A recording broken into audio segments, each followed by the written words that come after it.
মানে এমন দিনও দেখতে হলো বিশ্বকাপ ফুটবলের টাই ব্রেকারে জার্মানির পরাজয়।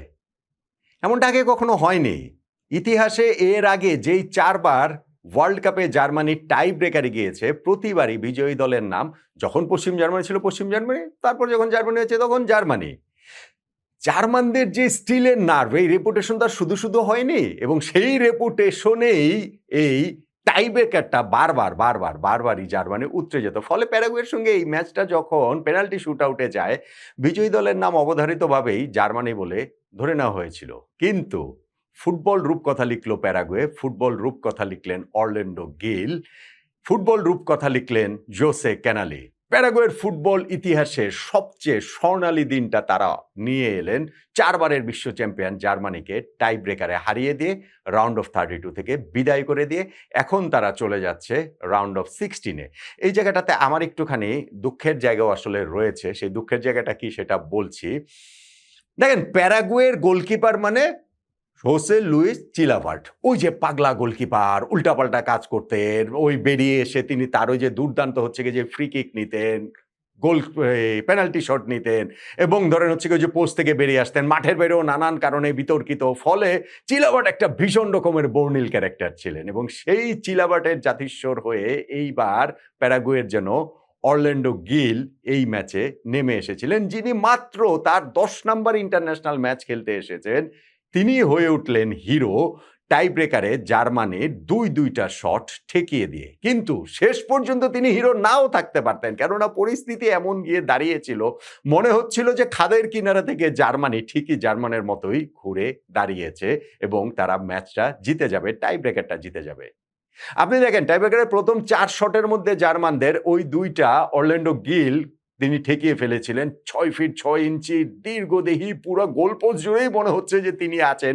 এবং জার্মানির কাই হাভার্টস এবং হচ্ছে গিয়ে ওই যে ভলটামেদের দুইটা শট তিনি যখন ঠেকান, জয়টা তখন মনে হচ্ছিল প্যারাগুয়ে দেখতে পাচ্ছে। কেননা জার্মানি তো আগে শট নিয়েছে, তারা 4টা শটের মধ্যে 2টা মিস করেছে, প্রথম 3 শটে 3টেই প্যারাগুয়ে গোল করেছে। তার মানে ওই টাই ব্রেকারে যে বাকি 3টা শট রয়েছে, 3টার একটা প্যারাগুয়ের পক্ষে আসলেই তারা জার্মানিকে হারিয়ে দেয়। হয় তাদের 4 নম্বর শটে গোল করতে হবে, তারা গোলটা করতে পারলো না, বলটা বাইরে দিয়ে মেরে দিলেন। তারপরে ওই যে সানাব্রি তিনি বাইরে দিয়ে মেরে দিলেন। তারপরে 5 নম্বর শটটার হিসাবটা কি ছিল? হিসাবটা ছিল যে জার্মানিকে গোল করতেই হবে, না হলেও প্যারাগুয়ে আসলে ওই টাইব্রেকারটা জিতে যাবে। আমিরই গোলটা করলেন। তারপরেও হিসাবটা কি ছিল? প্যারাগুয়ের 5 নম্বর শট তো রয়েছে, এবং সেই শটটাতে গোল হলেই তো জার্মানি আউট, প্যারাগুয়ে জিতে যাবে। কিন্তু সেই শটটা ঠেকিয়ে দিলেন ম্যানুয়েল নয়ার। যেই ম্যানুয়েল নয়ারকে এই 2 বছর পর 2024 ইউরোর পর তিনি অবসর নিয়েছিলেন, তাকে 2 বছর পর ওয়ার্ল্ড কাপের ঠিক আগে কোচ জুলিয়ান নাগেলসম্যান ফিরিয়ে এনেছেন, এবং এই মোমেন্টটা এইরকমভাবে একটা কাল্ট মোমেন্ট তিনি উপহার দিয়ে দিলেন যে যখন জার্মানির পুরো ওয়ার্ল্ড কাপ ড্রিম হচ্ছে কি অন দ্য লাইন, ওই সময় টাই ব্রেকারের ওই মুহূর্তে শটটা ঠেকিয়ে দিয়ে 2014 বিশ্বকাপের ওয়ান অফ দ্য হিরো তিনি আসলে ওই স্পিরিটটা জার্মানির মধ্যে নিয়ে আসতে চাইলেন। এবং সত্যি যে শেষ 3টা শটই জার্মানির পক্ষেই গেল, প্যারাগুয়ে বাইরে মারলো, জার্মানি গোল দিল, এবং লাস্ট শটটা প্যারাগুয়ের ওইটা ঠেকিয়ে দিলেন ম্যানুয়েল নয়ার। খেলা চলে গেল সাডেন ডেতে, এবং তখন তো খেলার পুরো মোমেন্টামটাও, মানে খেলা মানে কি, টাই ব্রেকারের মোমেন্টাম তো জার্মানির সঙ্গে, ওই বিশ্বাসটাও তাদের ভেতরে চলে আসার কথা। কিন্তু সাডেন ডেথ মানে তো একটা করে শট নেবেন, সেই একটা শটের শুরুতেই যে জার্মানির জোনাথন তাহ যেই শটটা মারলেন, সেইটা আসলে গোলবার ওই একটা না রেখে 2টা বা রাখলেও মনে হয় তার উপর দিয়ে চলে যেত। আমার কলিগ, খেলা দেখছিলাম আমরা একসঙ্গে, হোসাইন খান, তিনি বলছিলেন যে মনে হচ্ছিল যে ফ্রি কিক নিচ্ছেন, পেনাল্টি নিচ্ছেন না। এবং সত্যি এটা একটা বিস্ময়কর শট। জোনাথন তাহ এত উপর দিয়ে তিনি ওইটা মেরে দিলেন, এবং তারপরে শেষ সুযোগটা তো আর জোসে ক্যানালি আর কতবার নষ্ট করবেন, জার্মানিকে আর কতবার সুযোগ দেবেন, সেই বলটাকে জালে জড়িয়ে দিয়ে পুরো প্যারাগুয়েকে উল্লাসে ভাসিয়ে দিলেন। অবশ্যই এই টাই ব্রেকারের হিরো অরল্যান্ডো গিল, যিনি যেই 2টা শট ঠেকিয়েছেন, কিন্তু একই সঙ্গে জোসে ক্যানালির ওই লাস্ট যে গোলটা, সেইটার মূল্য কোনো অংশে কম নয়। জার্মানি 2014 বিশ্বকাপের চ্যাম্পিয়ন, তারপরে 2018, 2022 পরপর 2টা বিশ্বকাপের প্রথম রাউন্ড থেকে তাদের বিদায় হয়ে গেছে। 2026-এ এসে তারা শুরু করেছিল 7 গোলের জয় দিয়ে কুরাসাওয়ের বিপক্ষে। হ্যাঁ, লাস্ট ম্যাচটা তারা ইউরুগুয়ে, সেকেন্ড ম্যাচটাও আইভরি কোস্টের বিপক্ষে জিতেছে। লাস্ট ম্যাচটা না হয় তারা হেরে গিয়েছে ইকুয়েডরের কাছে, কিন্তু সেটা তো আর অত গুরুত্বপূর্ণ ছিল না তাদের এই নকআউট পর্বে ওঠার বিবেচনায়, গ্রুপ চ্যাম্পিয়ন হওয়ার বিবেচনায় ওইটাকে ব্র্যাকেটবন্দি করে রাখাই যেত। কিন্তু এই ম্যাচটাতে এসেও তারা গত 2টা ওয়ার্ল্ড কাপে প্রথম রাউন্ড থেকে বিদায় হওয়ার পর এবার কেবল প্রথম রাউন্ডেই বের হতে পারলো। নকআউটের প্রথম ম্যাচেই তারা হেরে গেল প্যারাগুয়ের কাছে। কোন প্যারাগুয়ে?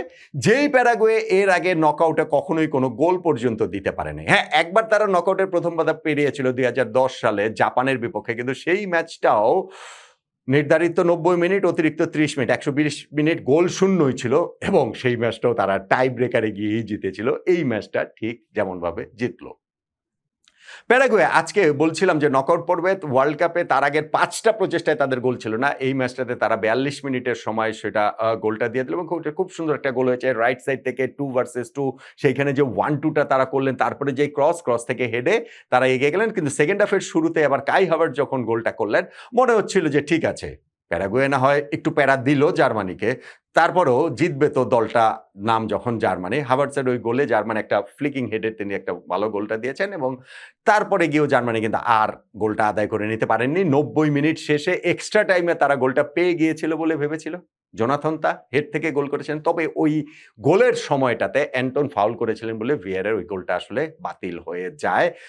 এরপরেও খেলা যখন টাই ব্রেকার তো ধরেন 50-50, অবশ্যই টাই ব্রেকার স্কিলের ব্যাপার আছে, অবশ্যই এইখানটাতে গোলকিপারের স্কিল ব্যাপার রয়েছে, যারা শট নিচ্ছেন তাদের স্কিলের ব্যাপার রয়েছে, নার্ভের ব্যাপার রয়েছে। স্টিল এই সব কিছুই জার্মান রক্তে এত প্রবলভাবে মিশে আছে এবং তাদের ওই প্রবল যে দাপট টাই ব্রেকারে যখন খেলা গিয়েছে এবং যখন ম্যানুয়েল নয়েরের মতো একজন কিংবদন্তি হচ্ছে গিয়ে ওই গোলবারের নিচে রয়েছেন, তিনি তার কাজ করেছেন, তো একটা তো ঠেকিয়েছেন, তবে তাকেও ওইখানটাতে ছাপিয়ে গিয়েছেন প্যারাগুয়ের অরল্যান্ডো গিল। আর লাস্টে গিয়ে তাদের বুকে তো আসলে সেই জার্মানদের বুকে ছুরিটাই চালিয়ে দিয়েছেন সাডেন ডেতে যখন জোনাথন তা ওই মিসটা করলেন। আর তারপরে জোসে হচ্ছে গিয়ে গোলটা দিয়ে প্যারাগুয়েকে এরকম একটা অনির্বচনীয় আনন্দের মধ্যে ভাসালেন। আর আমি যেটা বলছিলাম, আমার একটা দুঃখের যে জায়গা, কিছুটা দুঃখ, সেই কিছুটা অবশ্যই প্যারাগুয়ে তারা জিতেছে, তাদের একটু কংগ্রেচুলেট করতেই হবে। কিন্তু তখন জার্মানি এই ম্যাচটা জিতলে রাউন্ড অফ 16-এ ফ্রান্স ভার্সেস জার্মানি ম্যাচটা হয়ে যেতে পারত। আর এখন যখন জার্মানি জেতেনি, তখন আবার মনে হচ্ছে ফ্রান্সও যে জিতে আসবেই সুইডেনের সঙ্গে, সেই নিশ্চয়তাটাই বা কোথায়। তবে ফ্রান্স যদি আসেও, তাহলেও এই প্যারাগুয়েকে নিশ্চয়ই তারা হালকাভাবে নেবে না। যারা জার্মানিকে ওয়ার্ল্ড কাপ থেকে বিদায় করে দিয়েছে, তাদেরকে হালকাভাবে নেয়ার কোনো কারণ তো আসলেই নেই। জোসে লুইস চিলাবার্টের জাতিস্বর হয়ে এইখানটাতে অরল্যান্ডো গিল তাদের গোলকিপার, এবং শেষে গিয়ে যেই গোলটা করেছেন জোসে, মানে সাডেন ডেথের শটটাতে, সব মিলে প্যারাগুয়ের ফুটবল ইতিহাসে সবচেয়ে স্বর্ণালী দিনটার জন্ম আজকে হয়ে গেল এবং এই বিশ্বকাপেরও সবচেয়ে বড় অঘটনের জন্ম হয়ে গেল। 4 বারের বিশ্ব চ্যাম্পিয়ন জার্মানিকে আউট করে দিয়ে নকআউট পর্বের শুরুতেই রাউন্ড অফ 16-এ চলে গেল আন্ডারডগ প্যারাগুয়ে।